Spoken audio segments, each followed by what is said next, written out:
ലോകത്ത് ഒരു പുരുഷനും എന്റെ ശവകുടീരം കണ്ടെത്തില്ല. അതിന് മനുഷ്യകുലത്തിന് സാധിക്കില്ല. ലോക ചരിത്രത്തിലെ തന്നെ ഏറ്റവും പ്രശസ്തയായ വനിത ക്ലിയോപാട്രയുടെ വാക്കുകളാണിത്. ചരിത്ര വനിതകളിൽ മുൻപന്തിയിലാണ് ക്ലിയോപാട്രയുടെ സ്ഥാനം. ആരായിരുന്നു ക്ലിയോപാട്ര? മാസിഡോണിയൻ ഗ്രീക്ക് വംശജയായിരുന്നു ക്ലിയോപാട്ര. ടോളമി 12ാമന്റെ മകളായിരുന്നു അവർ. വളരെ ബുദ്ധിമതിയും സൗന്ദര്യത്തിന് പേരുകെട്ടവളുമായിരുന്നു ക്ലിയോപാട്ര. അസാമാന്യ കഴിവും നേതൃത്വ ഗുണവുമുള്ള വ്യക്തിത്വമായിരുന്നു ക്ലിയോപാട്രയുടേത്. തന്ത്രശാലിയായ ഭരണാധികാരി എന്ന് ലോകം അവരെ വിളിച്ചു. അത്രത്തോളം ഉണ്ടായിരുന്നു ഈജിപ്തിലെ അവസാനത്തെ ഫറവോയുടെ ഭരണ മികവ്. BC 51 മുതൽ 30 വരെയാണ് ക്ലിയോപാട്ര ഈജിപ്ത് ഭരിച്ചത്. തന്റെ 18ാം വയസ്സിൽ അവർ ഈജിപ്തിന്റെ ഭരണാധികാരിയായി.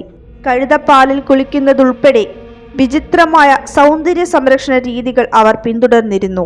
തന്റെ ഭരണത്തിനെതിരെ ഉയർന്നു വന്ന പല കലാപങ്ങളെയും ക്ലിയോപാട്ര അടിച്ചമർത്തി. 8ഓളം ഭാഷകൾ സംസാരിക്കുമായിരുന്നു ക്ലിയോപാട്ര. വൈദ്യശാസ്ത്രമടക്കം നിരവധി വിഷയങ്ങളിൽ അവർക്ക് അഗാധമായ അറിവുണ്ടായിരുന്നു.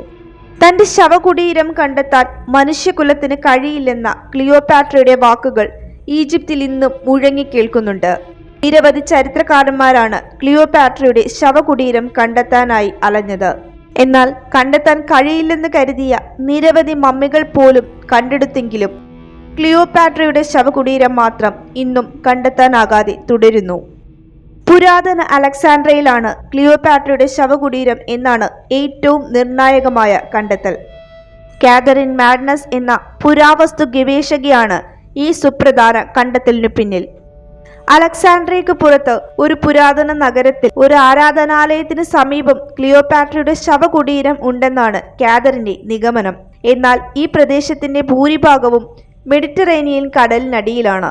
ഈ നഗരത്തിൽ നിന്നും കിരീടമണിഞ്ഞ ഒരു പ്രതിമ ലഭിച്ചതാണ് ഈ നിഗമനത്തിന് കാരണം. ഈ പ്രതിമയുടെ മുഖത്തിന് ക്ലിയോപാട്രയുടെ ഛായയായിരുന്നു. ഇവിടെ നിന്നും കണ്ടെത്തിയ നിരവധി നാണയങ്ങളിലും ക്ലിയോപാട്രയുടെ മുഖം ആലേഖനം ചെയ്തിരുന്നു. ക്ലിയോപാട്രയുടെ ശവകുടീരം കണ്ടെത്തിയാൽ അതിലൂടെ മാർക്ക് ആന്റണിയുടെ ശവകുടീരവും കണ്ടെത്താനായേക്കും എന്നാണ് ചരിത്രകാരന്മാർ കരുതുന്നത്. കാരണം ക്ലിയോപാട്രയുടെ ഒപ്പം മാർക്ക് ആന്റണിയെയും അടക്കം ചെയ്തിരിക്കുന്നുവെന്നാണ് വിശ്വാസം. സ്വയം മരിക്കുന്നതിന് മുൻപ് തനിക്കും മാർക്ക് ആന്റണിക്കും വേണ്ടതെല്ലാം ക്ലിയോപാട്ര ഏർപ്പാട് ചെയ്തിരുന്നു. തങ്ങളെ ഒരൊറ്റ ശവകുടീരത്തിൽ അടക്കണമെന്നും അതൊരിക്കലും മനുഷ്യകുലത്തിന് കണ്ടെത്താനാകരുത് എന്ന നിർബന്ധവും ക്ലിയോപാട്രയ്ക്ക് ഉണ്ടായിരുന്നു. അതിപ്രശസ്തരായ ഫറവോകളുടെ ശവകുടീരങ്ങൾ കണ്ടെത്തിയപ്പോഴും മറഞ്ഞുകിടക്കുകയാണ് ഈജിപ്തിലെ രാജ്ഞിയുടെ ശവകുടീരം.